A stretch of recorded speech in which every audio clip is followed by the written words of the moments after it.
ನಂಗೆ ತುಂಬಾ ಸಂಕಟ ಆಗ್ತಾ ಇದೆ ರೀ, ಸಹಿಸೋದಕ್ಕೆ ಆಗ್ತಾ ಇಲ್ಲ. ದಯವಿಟ್ಟು ಬಿಡ್ರಿ, ನನ್ನ ಮಲಗಿಸ್ಬಿಡಿ. ಜ್ಯೋತಿ, ಯಾರೋ ಪುಣ್ಯಾತ್ಮರು ಈ ಹೊಲದಲ್ಲಿ ಗುಡಿಸಲು ಕಟ್ಟಿದ್ದಾರೆ. ಇಲ್ಲೇ ಸ್ವಲ್ಪ ನೀನು ವಿಶ್ರಾಂತಿ ತೆಗೆದುಕೋ.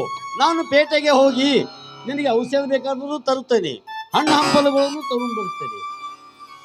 ರೀ, ಹಾಗಾದ್ರೆ ನೀವು ಪೇಟೆಗೆ ಹೋಗಿ ಆದಷ್ಟು ಬೇಗ ಬಂದ್ಬಿಡಿ. ನಿಮ್ಮನ್ನು ಬಿಟ್ಟು ಒಂದು ಕ್ಷಣ ನನ್ನ ಕಡೆ ಇರೋದಕ್ಕಾಗೋದಿಲ್ಲ. ಅಲ್ಲ ರೀ, ನಿಮ್ಮ ಹತ್ರ ಹಣ ಇಲ್ಲ, ಎಲ್ಲಿಂದ ಅಂತ ಔಷಧಿ ತರ್ತೀರಾ? ನನ್ನ ಕೈಯಲ್ಲಿ ಬಂಗಾರದ ಬಳೆಗಳಿದೆ, ಅದನ್ನೇ ಕೊಡ್ತೀನಿ, ಮಾರಿ ಅದರಷ್ಟು ತೆಗೆದುಕೊಂಡು ಬನ್ನಿ. ಜ್ಯೋತಿ, ಇಂಥ ಪರಿಸ್ಥಿತಿ ಈ ವಿಜಯನ ಬಳಿ ಇನ್ನೂ ಬಂದಿಲ್ಲ. ನಿನ್ನ ಹೆಸರಿನಲ್ಲಿ 50,000 ರೂಪಾಯಿ ಬ್ಯಾಂಕಿನಲ್ಲಿ ಇಟ್ಟಿದ್ದೇನೆ. ಸ್ವಲ್ಪ ಹಣ ತೆಗೆದುಕೊಂಡು ಬಂದು ನಿನಗೆ ಬೇಕಾದ ಔಷಧ ಹಣ್ಣು ಹಂಪಲುಗಳನ್ನು ತೆಗೆದುಕೊಂಡು ಬರುತ್ತೇನೆ. ನೀನು ಸ್ವಲ್ಪ ಇಲ್ಲೇ ವಿಶ್ರಾಂತಿ ತೆಗೆದುಕೊಡಬೇಕು.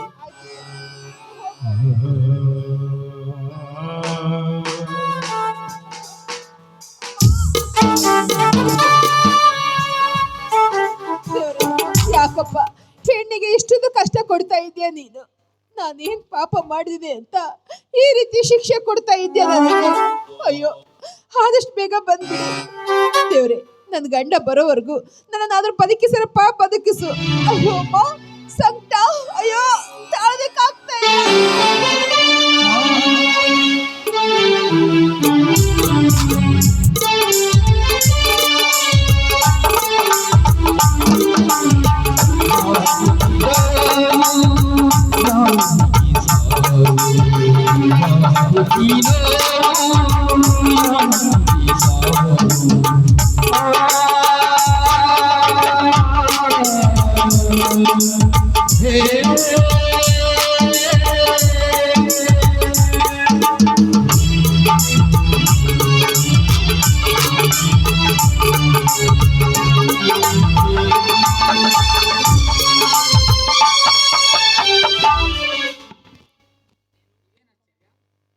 ಇದೇನು ಆಚಾರ್ಯ?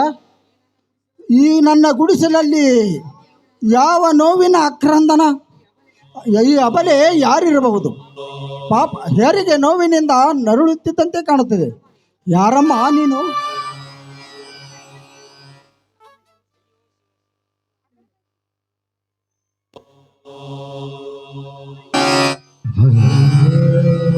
ಅಯ್ಯೋ ಶಿವ, ನನ್ನ ವೇದನೆ ನನಗೆ ಹೆಚ್ಚಾಗಿದೆ.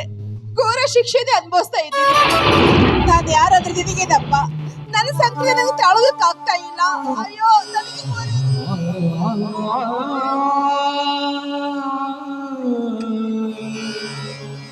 ಅಯ್ಯೋ ದೇವರೇ, ಪಾಪ ಈ ಹೆಣ್ಣು ಒಂದು ಮಗುವಿಗೆ ಜನ್ಮ ಕೊಡುವ ಪುಣ್ಯದ ಕಾರ್ಯದಲ್ಲಿ ಎಂಥ ಸಂಕಟವನ್ನು ಅನುಭವಿಸಬೇಕು. ಈ ಗರ್ಭಪಿಂಡಾಂಡ ಯಾವ ತೊಂದರೆ ಇಲ್ಲದೆ ಹೆರಿಗೆ ಆಗಬೇಕು, ಅದೇ ನನ್ನ ಆಸೆ.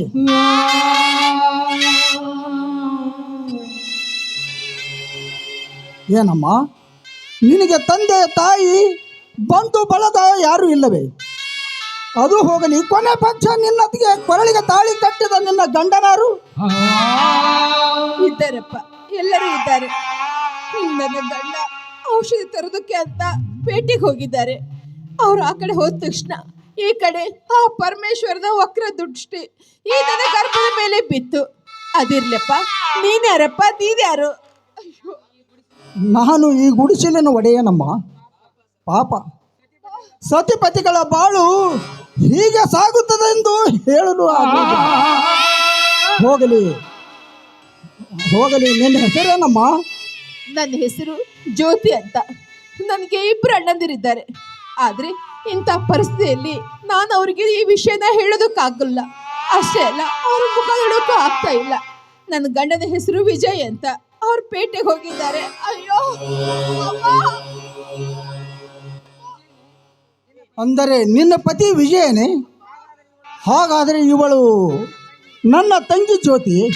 ಹೌದು, ಇವಳು ನನ್ನ ತಂಗಿ ಜ್ಯೋತಿ. ತಂಗಿ, ನಿಮ್ಮಿಬ್ಬರ ಅಣ್ಣರಲ್ಲಿ ಹಿರಿಯ ಅಣ್ಣ ಶಿವಣ್ಣ ನಾನೇ ಅಮ್ಮ.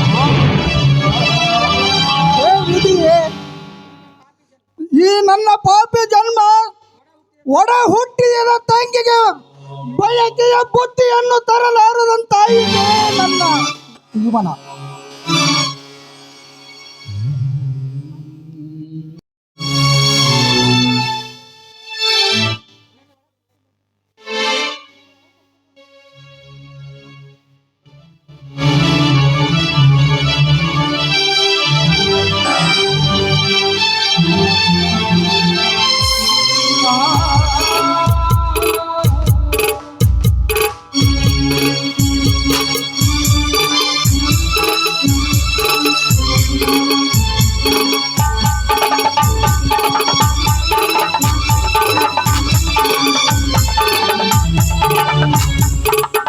ಅಯ್ಯೋ ಅಮ್ಮ ಅಮ್ಮ ಅಮ್ಮ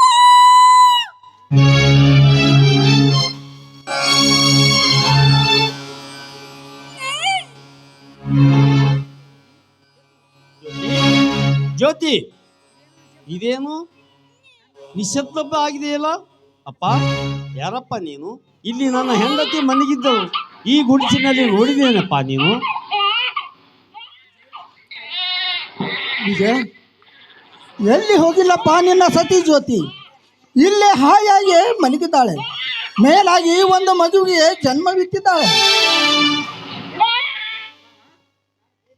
ಮಾವ, ನಾನು ಪೇಟೆಗೆ ಹೋಗಿ ಬರುವುದಷ್ಟರಲ್ಲಿ, ಔಷಧ ಹಣ್ಣು ಹಂಪಲುಗಳು ತರುವುದಷ್ಟರಲ್ಲಿ ನನ್ನ ಹೆಂಡತಿ ಜೀವಕ್ಕೆ ಏನು ಅಪಾಯ ಇಲ್ಲ ತಾನೆ? ವಿಜಯ್, ಜ್ಯೋತಿಗೆ ಜೀವಕ್ಕೆ ಯಾವುದೂ ಅಪಾಯವಿಲ್ಲ. ಹೆರಿಗೆ ಆಗುವವರೆಗೆ ಘೋರವಾದ ನೋವನ್ನು ಅನುಭವಿಸಿದಳು. ಪಾಪ, ಅವಳ ನೋವನ್ನು ನಿವಾರಿಸಲು ಅವಳ ಪಾಲಿಗೆ ಯಾರೂ ಇಲ್ಲದಂತಾಯಿತು.